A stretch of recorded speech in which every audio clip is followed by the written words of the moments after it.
So let's continue this discussion on the enantioselective hydrogenation of ketoesters. And I should like to summarize the results obtained in the last 2 years in Hungary in my research group. So I also started this research in Switzerland, and coming back to Hungary, we did a lot of work in this area. So I'm in a lucky position as I don't want and don't need to introduce the details and the peculiarities of this reaction. So I can just make a very short summary, and let's start with the modifier. So zinc-on alkaloids, as it has been already shown by previous authors, have this kind of configuration in the solid form. But in solution, it was shown that they can exist in a different form, and the simplest explanation for these conformational changes in the solution is that this ring just can be rotated very easily.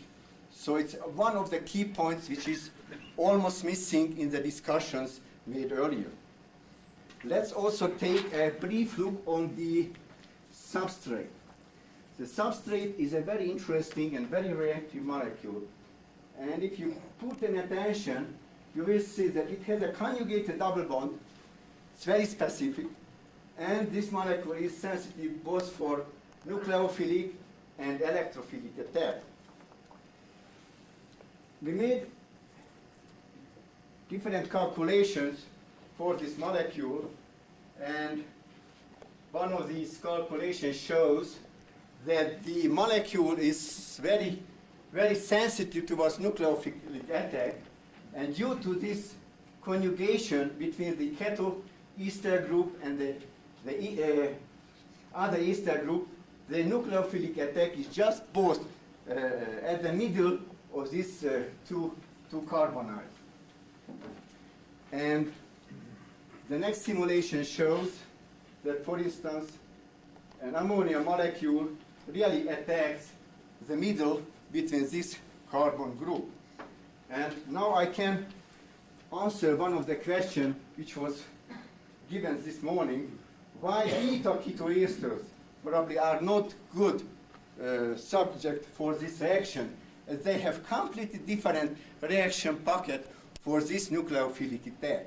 So it is the reason that beta ketoesters cannot be hydrogenated enantioselectively by this system. You can see that the reaction pocket situated at a completely different place on the molecule. So what are the key issues in this reaction? What is the nature of the induction of the rate acceleration and the enantiomer differentiation? Where the rate acceleration and the induction of enantiomer differentiation step can take place over the metal or in the solution. And before to discuss these issues, I have to remind you one important observation. Zinc-on alkaloid have been used for decades as a template molecule in organic reaction just to induce enantiomer differentiation. And there are a couple of hundred samples that this modifier is very effective in many reactions. According to our suggestions, there are some drawbacks in the existing models. And one of the most important drawbacks is that only the metal is considered as a place where the rate acceleration and the induction of the enantiomer differentiation can take place. We have recently suggested that interactions involved in the rate acceleration and in the induction of enantiomer differentiation can take place also in a liquid phase. And we saw that the rate acceleration was attributed to the perturbation of the substrate molecule due to the substrate modifier interaction with the involvement of the quinupyr in nitrogen.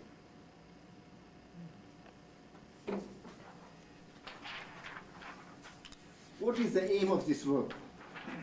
I should like to summarize experimental results which somehow, or some extent, contradict to the existing models. I also should like to present further experimental data which give additional information for interactions taking place in the liquid phase. And of course, I should like to give you an alternative reaction model. So let me summarize those experimental data which cannot be explained or interpreted by existing models. Strong influence of the nature of solvents used on the reaction kinetics. The influence of the mode of mixing of the interacting components. Formation of different byproducts during the hydrogenation reaction. The monotonic increase type 4 of the optical yield and conversion dependencies. Strong influence of the optical yield of the concentration of substrate. The rate increase induced by additional small amount of dilactate. And the increase of the reaction rate and the optical yield by small amount of acetic acid. Before going into details, I should like to show you some kinetic data, kinetic curves. Our experimental setup allows us to investigate the transition kinetics also.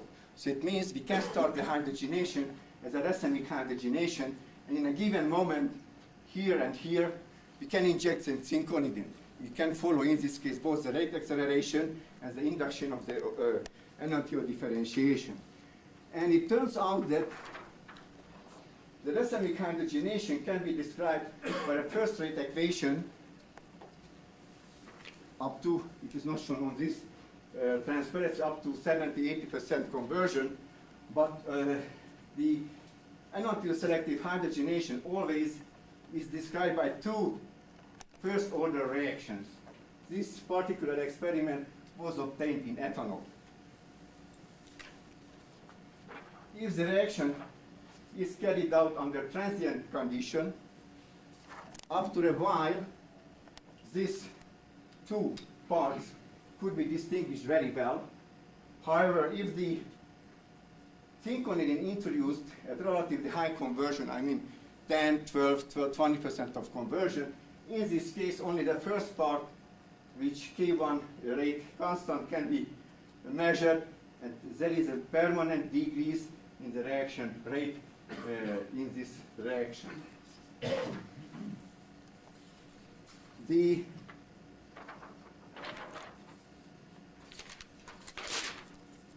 reaction kinetics observed in different solvents are shown on the next transparency. We investigated this reaction in ethanol, in toluene, in ethanol and acetic acid, in toluene and acetic acid, and toluene in pyruvic acid. It can be seen that the pyruvic acid strongly reduces the reaction rate. With respect to this treatment as a first order reaction, it can be seen again that in toluene and ethanol there is a very, very pronounced difference. In ethanol, the second stage, the second part of the kinetic curve is always slower than the first one. In toluene, just the reverse takes place. The second part is always has a certain kind of rate increasement, but it's not permanent. There is no possibility to have a permanent first order rate, to obtain first order rate constant for this part. And this kinetics is somehow maintained if small amount of acetic acid is introduced without any increase in the reaction rate in the second part.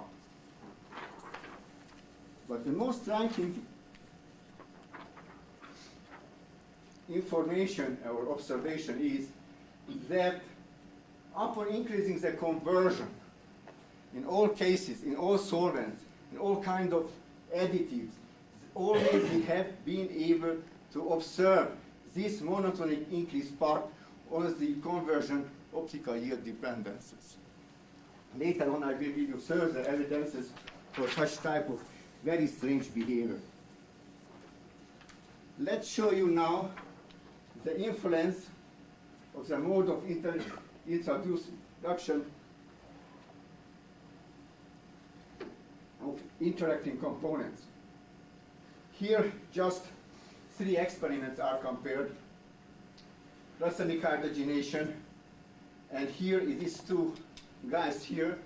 One is a zinconid injected, and it's a premixed. It means that all of the reaction components were introduced in the reactor. And I also have to admit that all of the previous works were using this premixing technique. Our new experimental setup with a separate injection chamber allows us to inject the modifier in a different way. And here is a summary of these results.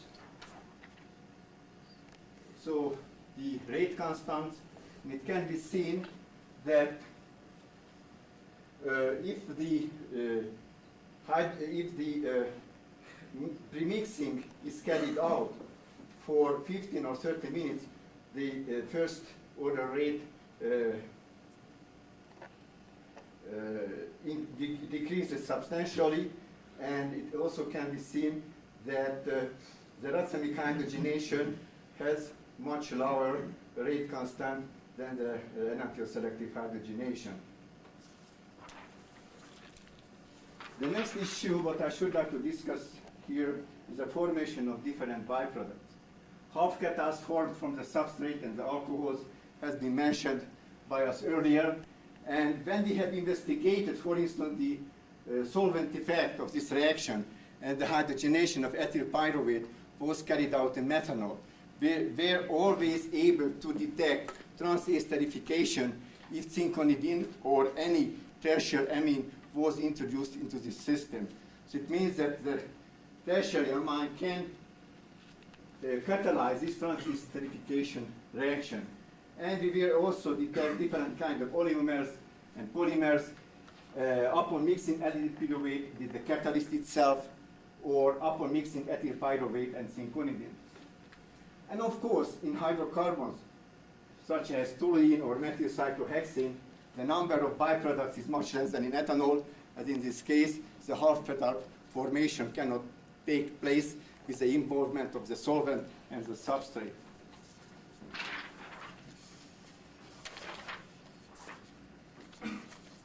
So, what are the messages from these results?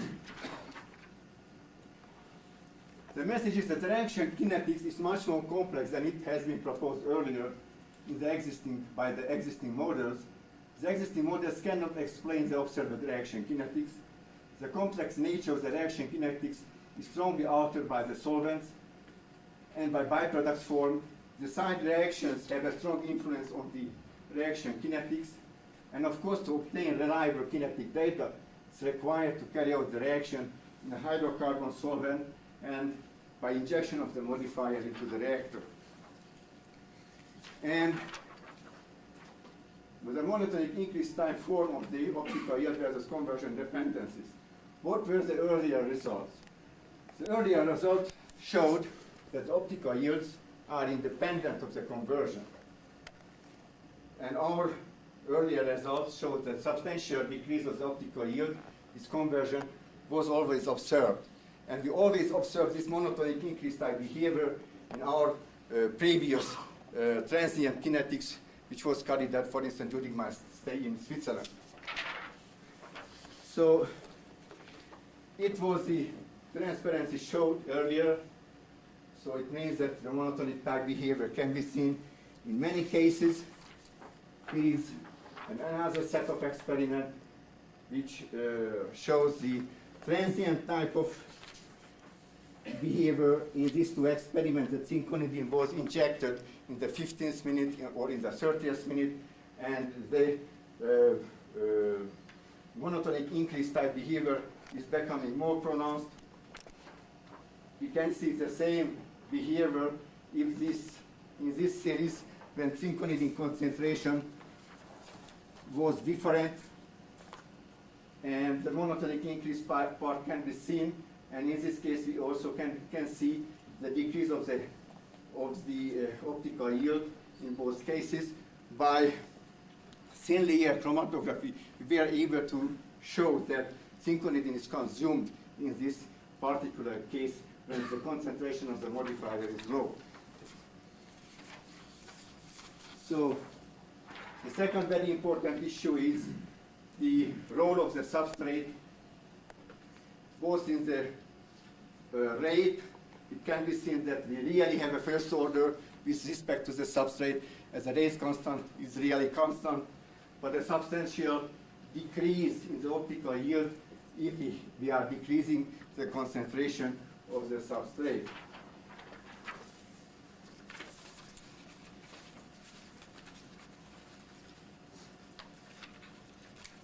What are the messages from this series of experiments? The monotonic increase type character of the optical yield conversion dependencies is a general phenomenon for this reaction. The monotonic increase character can be interpreted in two different ways.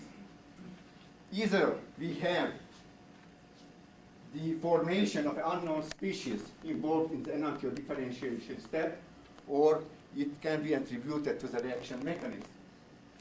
The substrate should be also involved in the control of the enantioselective differentiation step, and of course, the existing models should be somehow revived.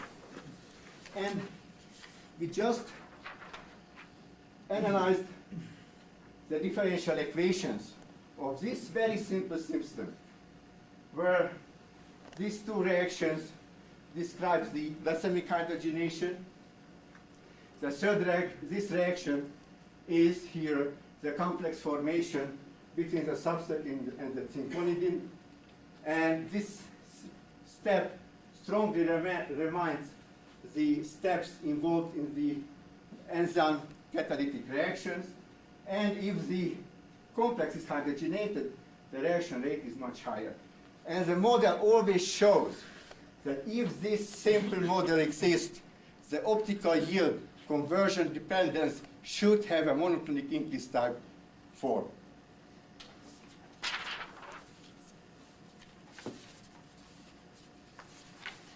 Just one more interesting result. Addition of small amount of acetic acid. It increases both the rate, but it's more substantial. You can see that the optical yield increases from 68 to almost 62%. What is the reason for that? We have to give this answer. And what are the messages from these two sets of experiments? The reaction kinetics, I didn't show the substrate effect as I'm running out of the time. And small amount of acetic acid increases not only the reaction rate, but the optical yield too. The about increase cannot be interpreted by simple protonation of the quinocridine nitrogen suggested earlier. Some additional process should be involved in this rate acceleration phenomena observed in the presence of the acetic acid. What remarks we can give based on these experimental results? We believe that the above results can be further considered as certain experimental evidences, indirect evidences, that interactions in the liquid phase can play a very essential role for this reaction. The strong influence of the concentration of substrate on the optical yield indicates the substrate itself should be involved in the control of the enantioselective differentiation step. The strong influence of the concentration of acetic acid on the optical yield indicates that it is also involved in the enantioselective differentiation. So, what can be the origin for the rate acceleration and the induction of enantioselective differentiation? we believe that this is a certain kind of cooperative effect. So it's a cooperative effect with the involvement of the quinolidine nitrogen and the quinoline ring. In the previous lecture, it was also shown that if the modifier has a smaller ring instead of the quinoline ring, in this case the optical yield and the enantiodifferentiation ability strongly decreases. It's almost zero. So it means that we believe that in this particular case, the large aromatic system and the quinoline or the tertiary nitrogen plays a cooperative effect, or are involved in the cooperative effect. And we also consider that the change of the conformation of the modifier is an essential factor inducing enantiodifferentiation. We have NMR evidences that both acetic acid and the substrate changes the conformation of the substrate of the modifier. So the two-dimensional NMR showed that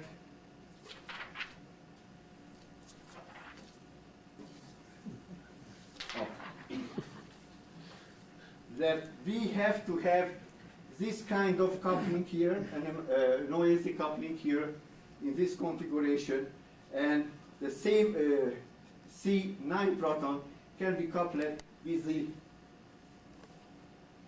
other proton here.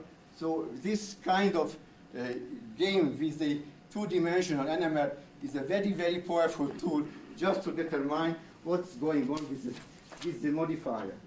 So this C9 proton is a key issue just to determine the conformation of the modifier.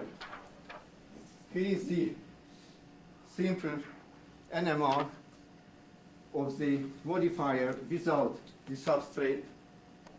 This is obtained at low substrate concentration. You can see that the position is slightly moving, but the change is very, very small. But a new species appears, which is roughly has 7% of the total concentration of the modifier. But it is at low concentration of modifier when the optical yield, the optical selectivity is low. If we have high modifier concentration, only this form of the modifier exists. So again, a certain kind of indirect evidence that this kind of changes in the conformation of the modifier might play a very important role. And I don't have it with me, the series of NMR measurements, which also showed that by addition of acetic acid, there is a similar shift to this position of this C9 proton. So based on this evidences and all the evidences obtained recently in the literature, so this kind of kinetic literature evidence shows the following, gives us the following information. This molecule has a alpha keto moiety in it, and it has a very large or relatively large shielding group. This can be enantioselectively hydrogenated, this part of the molecule, provided we have this ring system here. And if this system is missing, there is no differentiation at all. It's again a certain kind of information that the role of this aromatic ring is just a shield, just to provide a shielding effect. And how does it look like? We think that the commonly accepted model can be used to explain the enantiodifferentiation. This form of the adsorption gives the R product, the opposite adsorption gives the S product. So it's a key issue how to control the adsorption of the modifier just to give the preferential formation of the R product. And according to the shielding model, we have the following very simply explanation. The molecule has the cinchona-type alkaloid and the alkaloids used by the biker groups, three main functional groups. The center of asymmetry, the large ring system, and the tertiary and bulky nitrogen base. And the substrate can be accommodated beneath this pi bond system of the quinoklidine nitrogen, and it can be rotated in this, through this axis or through this axis, giving four different possibilities.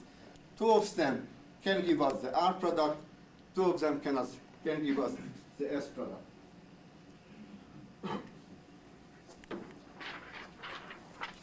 And here is the computer simulation using a hypercam. It can be seen that really the substrate can be accommodated beneath the pi system through pi-pi interaction, and in this case the complex can be adsorbed into the platinum surface, and the preferential formation of the error plate can be achieved. So may I have the slides now?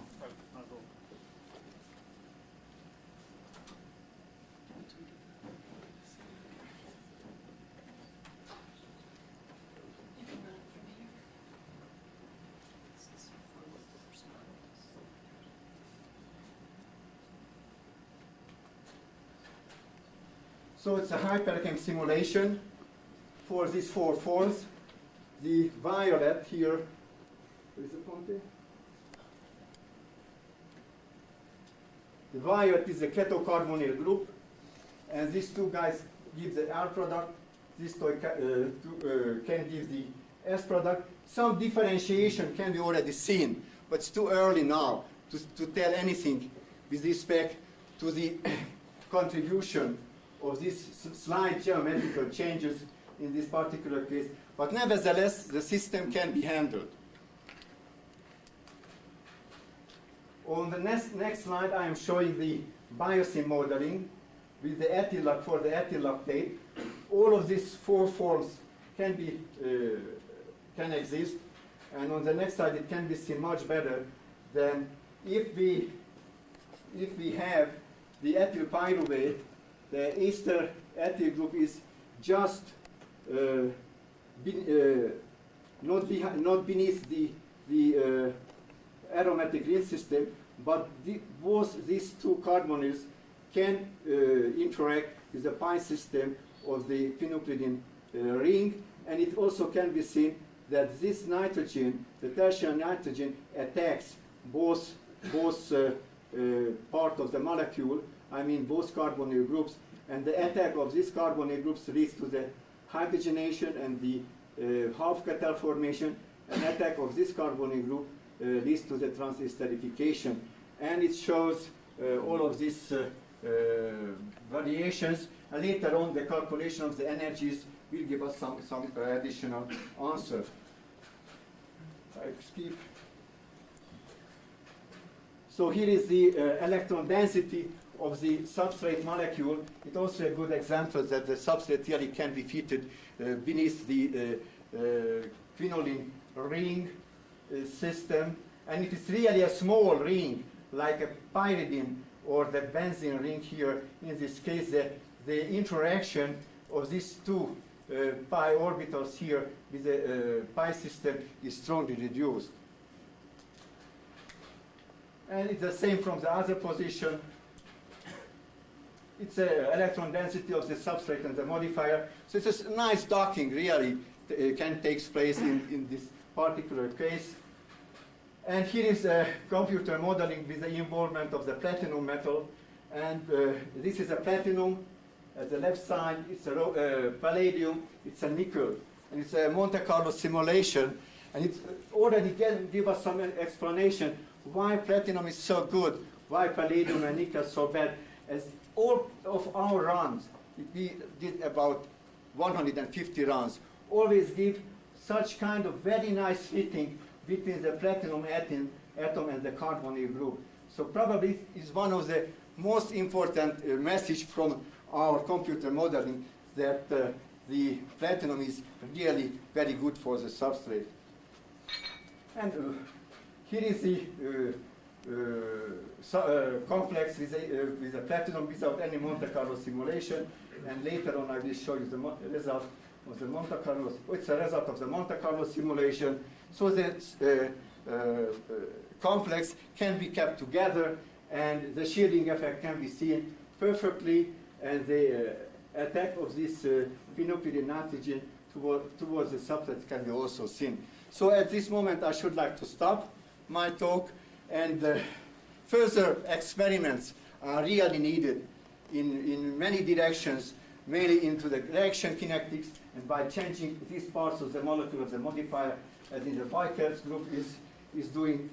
And further results probably give us more information what is really involved in the rate acceleration and in the induction of the Enantioselective differentiation. But I believe that interactions in the liquid phase cannot be neglected.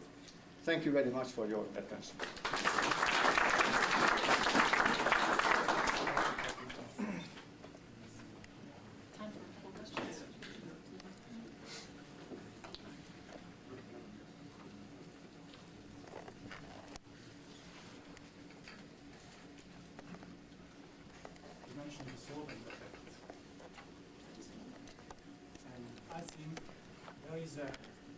One main side reaction that you didn't mention is just with the solvent and the platinum. If you use ethanol, for example, ethanol reacts on platinum and poison platinum, which is well known. You use CO and hydrocarbon fragments and acetaldehyde and so on. And this is also true for this like pyruvate. Yes, it forms CO on the surface. Yes. It forms CO on the surface. It's known. This can explain the transient period at the beginning. Because when you have everything together, you have a lot of impurity on the platinum surface. And when you start hydrogenating, you increase the hydrogen pressure in the autoclave, then you change from this state to another state, steady state, and this corresponds to a change in Enantioselective selection. You know, in this case, it should be reflected on the rates also, as far as we were able to get a stable rate constant in this series. When I mean we had the substrate concentration 0.1, 0.2, 0.4, 0.6, and 1 mole per liter, and the rate constant was the same. It will be the case, as you mentioned, the CO poisoning effect will be much more pronounced if I would have higher concentration of the substrate. So in this case, I wouldn't be able to see the constant behavior of the rate constant, but I see it. This poisoning of platinum is not so dependent on the reactant concentration, for example. You can find it in very low concentration. And then up to minus 10 micromole per liter, you will find this poisoning of platinum. This well known in electrochemistry. Okay, I agree that everything poisons platinum. All kind of solvents can poison platinum, and of course, all kind of oligomers. So we are able to see about 6 different types of oligomers upon mixing the platinum with the substrate. And the type of the oligomers strongly depends on the solvent used. And the advantage of the acetic acid, we don't know what is the reason for that. It strongly reduces the quantity of the oligomers formed in all cases. We are working now on this subject. I actually have a comment that could maybe support your view compared to Dr. Mallett's about the poisoning effect. We've also seen this rising EE with conversion, and we find that no matter how you add the reactants or add all the components, you could add the substrate last and start with a completely hydrogen-saturated surface and still get this effect. So that it seems that in that case you would be starting with a clean surface, not a poison. You're saying you're starting with a partially poisoned surface and you clean it off as you go along. and that's the transient effect. So I think that it's not as easily explained as that. And also it occurs in non-alcohol solvents, so it's not just, you're saying also the alcohol. In fact, pyruvate also. Any further questions? Name is Masalamni. I don't understand how the hydrogen first goes on the platinum first, because I heard from the earlier speakers that the activation of the platinum is a crucial step. Yes, it's a crucial step, no And special. then also when it comes and sits, then you have your modifier coming on top. Now after it hydrogenates, then it should be kicked out. There should be a repulsive interaction because it's catalytic, right? It's catalytic. I saying the following. I have a very complicated system in which the metal is covered by hydrogen, by the substrate, and all kind of byproducts which can form during the reaction or prior to the reaction. But I accept that the crucial issue that the hydrogen should exist on the reactive platinum sites. I don't argue in this sense with anybody. And I say that not the interaction, what was suggested earlier, is responsible for both the rate acceleration and enantioselective induction. I am saying that this form, this particular form, the shielding effect, can explain the phenomena we are observing. Now I see the difference between your picture and the earlier picture I heard was that your modifier itself sits on the surface. What you're saying is it is part of the solution. It is a solution. Yes, it is an essential difference. I cannot tell it if will not absorb. It absorbs, and sometimes it also is hydrogenated.